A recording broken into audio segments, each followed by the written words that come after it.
दिवाली का त्यौहार चल रहा है। हमारे गैर मुस्लिम भाइयों, कल से बराबर मेरे पास व्हाट्सएप पर मैसेज आ रहे हैं, मौलवी साहब दिवाली की मिठाई खानी चाहिए कि नहीं खानी चाहिए, मौलवी साहब दिवाली की मुबारकबाद देनी चाहिए कि नहीं देनी। अरहम इन्नल्लाह काना अलैकुम रक़ीबा।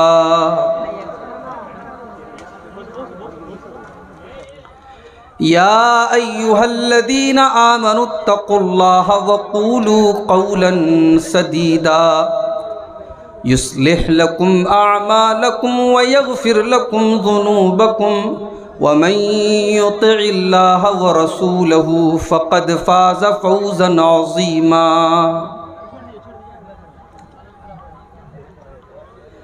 अम्मा बअदु फ़इन्न ख़ैरल हदीस किताबुल्लाह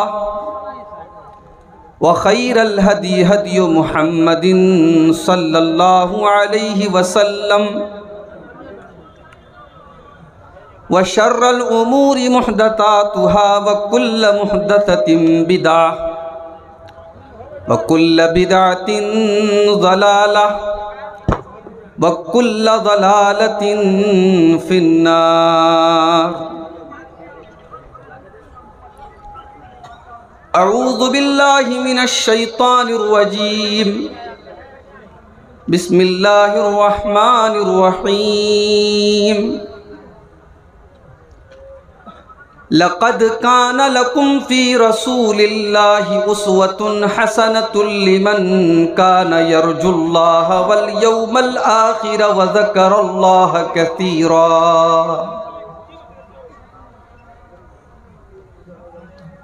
सदर मोहतरम, स्टेज के ऊपर जलवा अफरोज़ उलमाए किराम, मोहतरम बुज़ुर्गों, नौजवान भाइयों, पर्दा नशीन माँओं और बहनों, प्यारे बच्चों,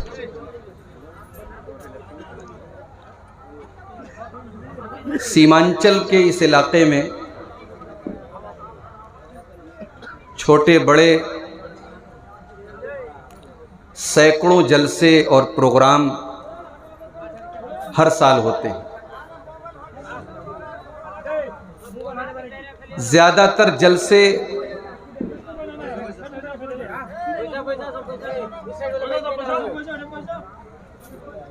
मदरसे या मस्जिद की तामीर और तरक्की के लिए होते हैं। मेरी अपनी मजबूरियां हैं। इस साल मैं आपके इस इलाके में ये पहला प्रोग्राम अटेंड कर रहा हूं। जाहिर है ये प्रोग्राम जो लोग मुनक़िद करते हैं बड़ी मेहनत करते हैं, महीने महीने भर पहले से इसकी तैयारी करते हैं, बड़ी रकम खर्च होती है, फिर बड़े शौक से आप लोग इस तरीके के प्रोग्राम में शामिल होते हैं। जिस गांव में जलसा होता है उस गांव के हर घर में 10-10 लोग, 15-15 लोग मेहमान बन के आते हैं, दावतें होती हैं, हजारों लोग खाना खाते हैं, रात भर प्रोग्राम होता है। और मेरी अपनी जानकारी में इस तरीके का माहौल पूरे हिंदुस्तान में कहीं और नहीं है जो आपके सीमांचल के इलाके में है।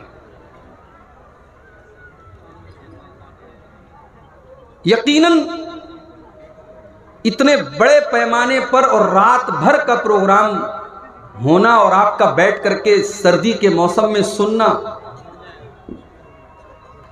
ये इस बात की पहचान है, इस बात की अलामत है कि अल्लाह ताला ने आपके दिलों में कुरान और हदीस को, अल्लाह और उसके रसूल की बातों को सुनने का जज्बा अल्लाह ताला ने आपको दिया है।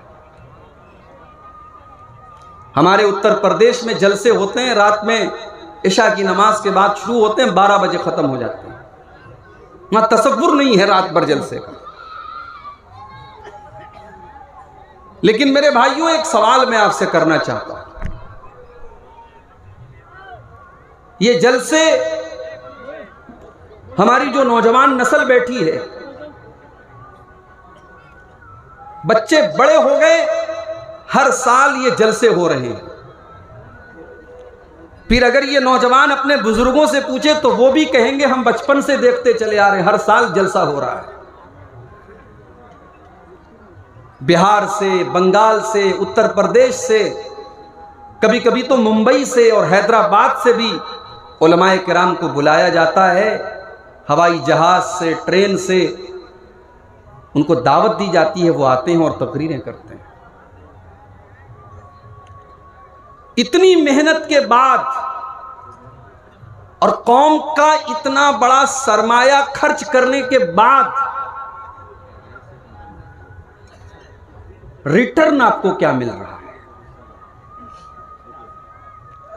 इन जलसों के जरिए आपके जहन की तरबियत क्या हो रही है? क्या मस्जिदों में नमाजियों की तादाद में कोई इजाफा हुआ? जवाब मिलता है नहीं, नमाजियों की तादाद और कम हो रही है। क्या औरतों के अंदर बेपर्दगी कम हुई? जवाब मिलता है नहीं, बेपर्दगी और बेहयाई और बढ़ रही है। क्या हमारे नौजवानों के अंदर शराब नोशी का और बदकारी का रुझान कम हुआ? नहीं, और बढ़ रहा है।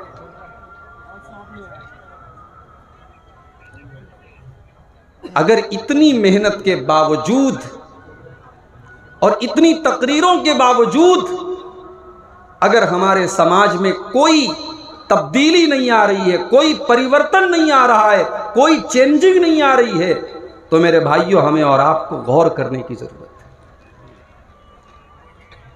कहीं ऐसा तो नहीं कि हमारी मेहनत वेस्ट हो रही है, हमारी मेहनत बेकार हो रही है। हम रात रात भर कुरान हदीस बयान कर रहे हैं और एक कान से सुन करके दूसरे कान से उड़ा रहे हैं। वो कान से बात हमारे दिल तक नहीं आ रही है। अगर ऐसा है तो तकरीर में आने वालों को भी, तकरीर करने वालों को भी और तकरीर कराने वालों को भी नए सिरे से गौर करने की जरूरत है। और हमें यह सोचने की जरूरत है कि कमी कहां है और क्यों नहीं, इन जलसों और तकरीरों का असर क्यों नहीं हो रहा है। पूरे पूरे गांव में, कितने गांव आपके सीमांचल में ऐसे जहां एक मदरसा नहीं है। पूरे पूरे गांव में एक बच्चा ऐसा नहीं है जो कुरान सही तरीके से पढ़ना जानता हो। ऐसे भी गांव हैं आपके इसी इलाके में जहां की लड़कियां माशाअल्लाह इंटर पास है, बीए किए हुए हैं, बीएससी की हुई हैं, मगर कुरान उन्होंने नहीं पढ़ा है, हदीस उन्होंने नहीं पढ़ी है, दीन की तालीम से जीरो है, जीरो। मेरे भाइयों, ये जलसे, ये प्रोग्राम एक रात में आपको मुसलमान कोई नहीं बना सकता है, कोई आपको मोमिन नहीं बना सकता है। ये आपके दिल में एक जज्बा पैदा करने के लिए जलसे होते हैं और ये जलसे होना भी जरूरी है।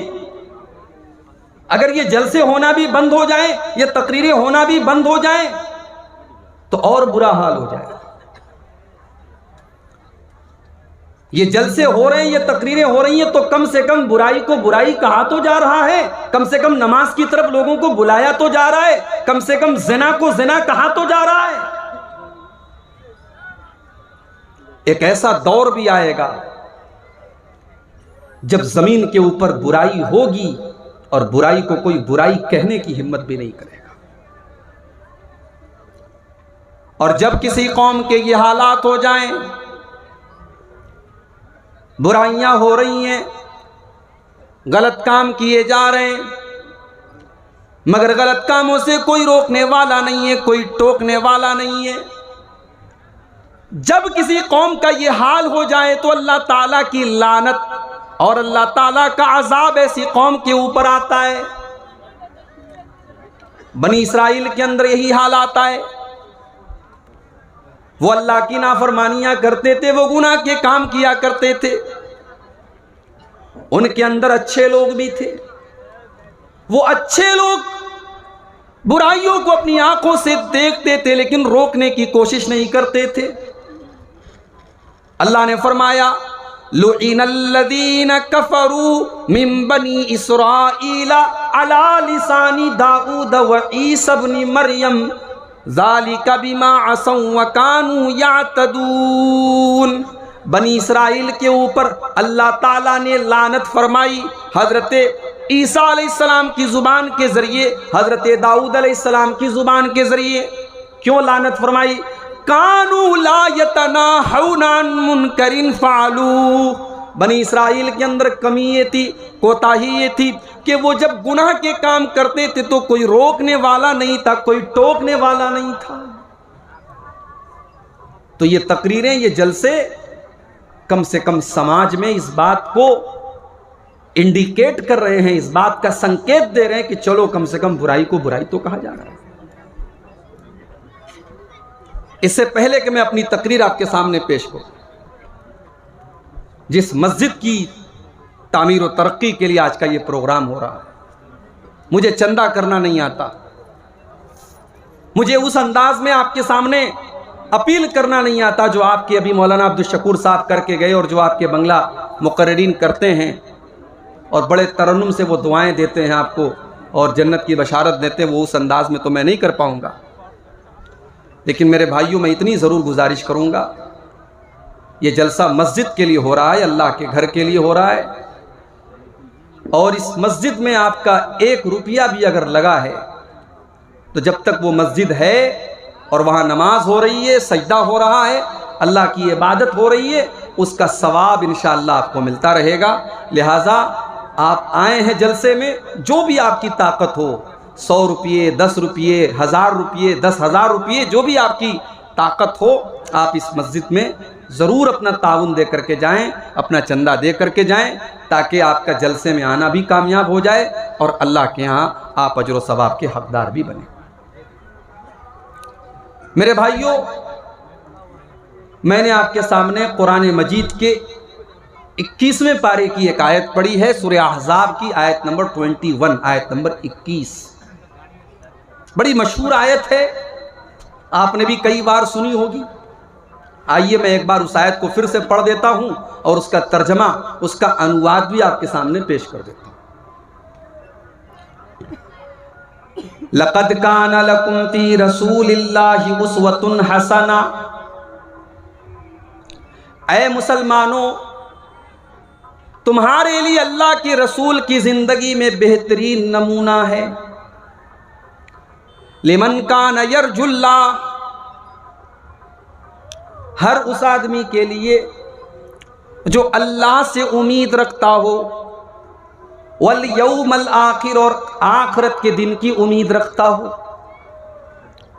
हर वो आदमी जो अल्लाह ताला से मिलने की उम्मीद रखता हो, जो जन्नत में जाने की उम्मीद रखता हो, और जिसका ये ईमान हो कि क़यामत का दिन आने वाला है, आखिरत का दिन आने वाला है, जो अल्लाह के ऊपर ईमान रखता हो, जो क़यामत के दिन के ऊपर ईमान रखता हो, ऐसे मुसलमान को ये बात जान लेनी चाहिए, लक़द काना लकुम फ़ी रसूलिल्लाहि उस्वतुन हसना, तुम्हारे लिए अल्लाह के रसूल की ज़िंदगी बेहतरीन नमूना है। सुनी है आपने ये आयत पहले भी? इस आयत पर गौर करो। अल्लाह ने ये नहीं कहा तुम्हारे लिए अल्लाह के रसूल की नमाज नमूना है। अल्लाह ने यह भी नहीं कहा तुम्हारे लिए अल्लाह के रसूल की ज़कात नमूना है। अल्लाह ने यह भी नहीं कहा तुम्हारे लिए तुम्हारे नबी का रोज़ा नमूना है। अल्लाह ने यह भी नहीं फरमाया तुम्हारे लिए तुम्हारे नबी का हज नमूना है। अल्लाह ने यह भी नहीं फरमाया कि तुम्हारे लिए नबी की इबादत नमूना है।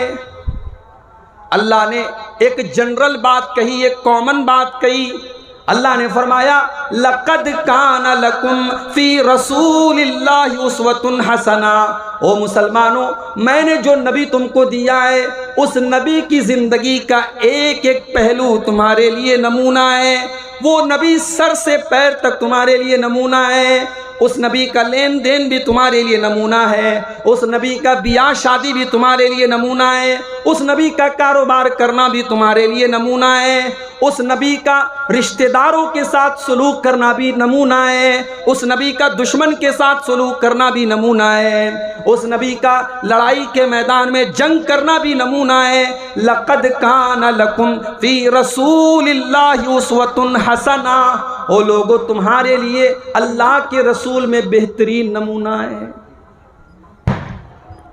दिवाली का त्यौहार चल रहा है हमारे गैर मुस्लिम भाइयों।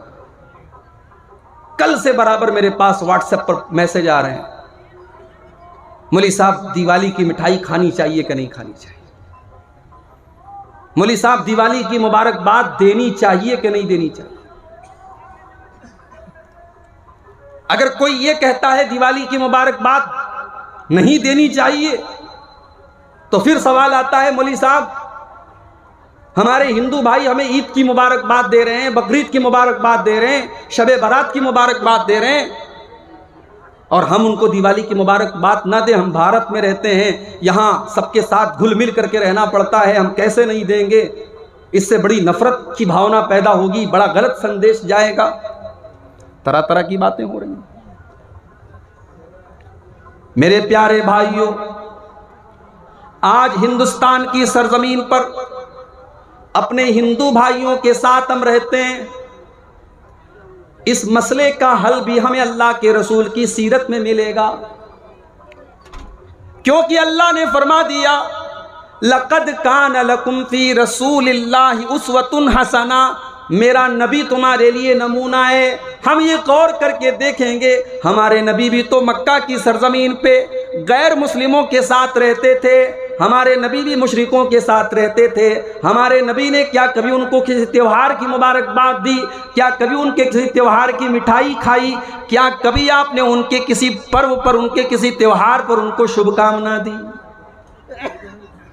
जब हम नबी की सीरत उठा के देखते हैं, पता ये चलता है अल्लाह के नबी जब मक्का में गैर मुस्लिमों के साथ रहते थे, आप उनके सुख दुख में उनके काम आते थे, उनकी परेशानियों को दूर करते थे, उनके साथ अच्छा सलूक करते थे।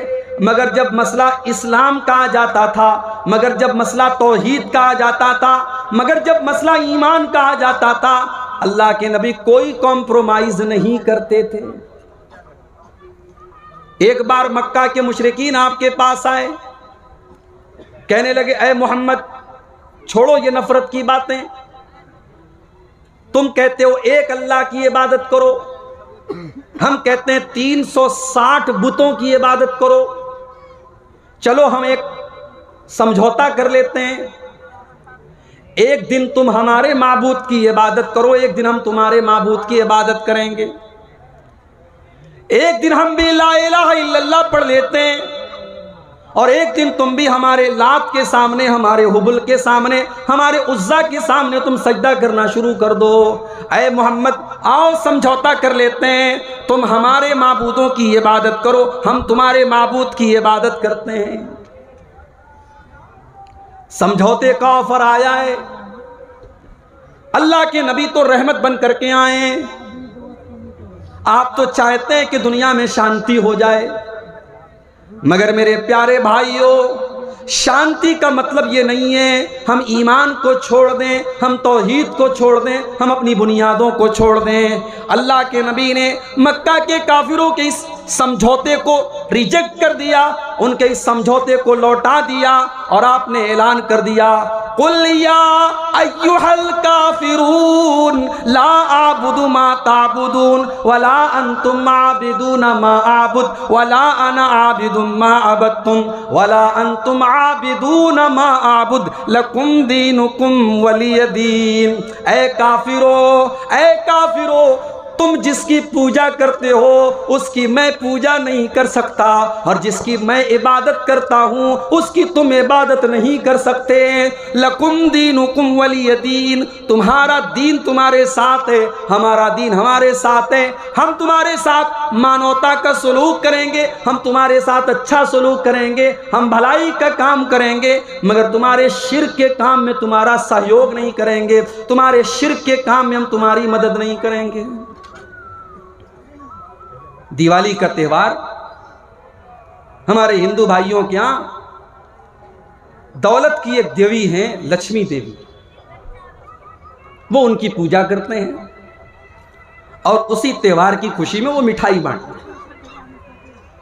अब जरा गौर करो और अपने दिल पे हाथ रख के बताओ, हम तो मुसलमान हैं, हमारे मजहब में हमको ये बताया गया वह तो इज्जो मन तशा वह तो जिल्लो मन तशा, इज्जत देने वाला भी अल्लाह है और जिल्लत देने वाला भी अल्लाह है, रोजी देने वाला भी अल्लाह है और रोजी को तंग कर देने वाला भी अल्लाह है, औलाद देने वाला भी अल्लाह है और औलाद से महरूम करने वाला भी अल्लाह है। मेरे प्यारे भाइयों, एक मुसलमान कभी ये अकीदा नहीं रख सकता कि दौलत किसी देवी देवता के ज़रिए मिलती है, इल्म किसी देवी देवता के ज़रिए मिलता है। इस्लाम की नज़र में ये शिर्क है और ये दुनिया का सबसे बड़ा पाप है। इस्लाम की नज़र में अगर कोई इल्म और दौलत के लिए किसी की पूजा कर रहा है, अल्लाह को छोड़ करके किसी की इबादत कर रहा है, इस्लाम की नज़र में ये सबसे बड़ा अपराध है, सबसे बड़ा पाप है। और इस्लाम ये हमसे कहता है अगर हो सके तो उसको रोक लो शिर्क करने से, अगर रोक नहीं सकते तो तुम उसको ज़ुबान से मना करो, अगर ज़ुबान से मना नहीं कर सकते तो कम से कम दिल से बुरा जानो। अब मेरे नौजवान साथियों, जो तुम फेसबुक के ऊपर हैप्पी दिवाली और दिवाली की शुभकामनाएं दे रहे हो, तुम अपनी गर्लफ्रेंड की वाल पे जाकर के, उनके व्हाट्सएप के स्टेटस पे जाकर के तुम मुबारकबाद उनको दीपावली की दे रहे हो। अब जरा अपने दिल पर हाथ रख के बताओ, जब तुमने दिवाली की मुबारकबाद दे दी और तुमने दिवाली की मिठाई खा ली तो तुम उस शिर्क को कहां तुम दिल से बुरा जान रहे हो? अगर तुम दिल से बुरा जानते तो उसकी मुबारकबाद न देते, तुम दिल से बुरा जानते तो उसकी मिठाई न खाते। ये बड़ी अजीब बात है। लोग कहते हैं भाई इतने सख्त मत बनो। भाई हम सख्त बनने की बात कहां कर रहे हैं? आप गैर मुस्लिमों के साथ अच्छा सलूक करें, इंसानियत का सलूक करें, अपने अखलाक से उनका दिल जीतें। ये आपसे किसने कह दिया कि आप दिवाली की मुबारकबाद देंगे और दिवाली की मिठाई खाएंगे तब आपका गैर मुस्लिम भाई आपसे खुश हो जाएगा? ये बात याद रखिए मेरे भाइयों, हमारे नबी सल्लल्लाहु अलैहि वसल्लम गैर मुस्लिमों के साथ सलूक करने के मामले में भी हमारे लिए नमूना है।